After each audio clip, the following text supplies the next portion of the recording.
Pension? ISA? Neither? Not sure? Watch this. From the outset, I am not a financial advisor. This particular video is about some financial products that if you decide to go forward with them, you need to take proper financial advice from a financial advisor before you enter into them. We're all looking at ways of saving money. We're all looking to make sure that our money works in the best way for us. It's hard to tell. How do you do it? What do you do? And there's things like ISAs, pensions. What are they all about? Well, let's dig deep and see where we go. ISA, individual savings account. These were introduced 10, 15 years ago and were designed for people like me with no hair to be able to put their money into a bank account, earn some interest, which would be tax-free. That's what they were all about back then. So you could either have a cash ISA or a stocks and shares ISA. Stocks and shares ISA invested in the stock market. But the return that you got went into this account, and as long as you didn't take the return out, they were tax-free at that point. That's why they were useful. But you might have noticed one thing recently. That's right, interest rates have been really low, like really low. And ISAs, particularly cash ones, didn't pay any interest. So what's the point of an ISA? So if ISAs are about investing cash, what's the point of this thing called a pension? What's all that about? Well, a pension is about investing money for your retirement. That's right.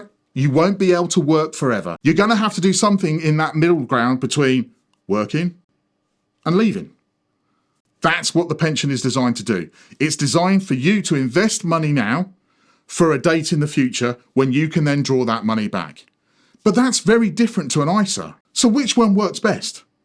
We've got an ISA on one hand, we've got a pension on the other. And you're going, well, do I have to do both? Do I do one? Do I not sure? What should I do? How should I do it? Well, a pension's about long-term stuff. It's about retirement. I hate to break it to you, but you're going to have to do that anyway. And in the UK, you're contributing to a pension all the time.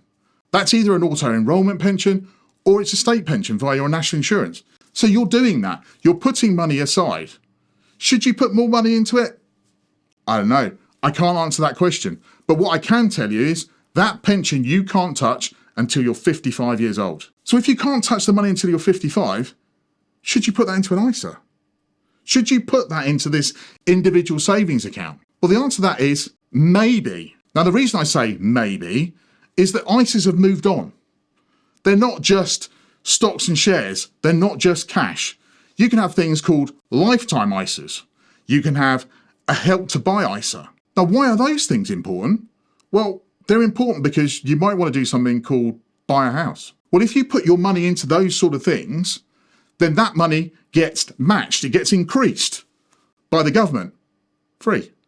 If you stick £1,000 in and they give you 25% back, that's 250 quid. You're going to not get that from an interest return, certainly at the moment, but it's free money. That's going to help you towards your end game.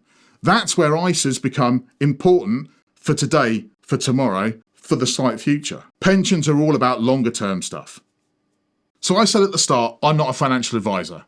I can't tell you whether you should invest in a pension, you should invest in an ISA, or which one of those you should do. What I can tell you is it's good financial practice to do that because they're achieving different things. And the whole point in finance, in money, whatever it happens to be, is about diversifying risk. And the more you can diversify risk, the more you're going to be able to gain. But if you can't use earnings to do that, because they're already caught up in all the day-to-day spending, why don't you check out our video on passive income, because you might be able to use that to invest in those things.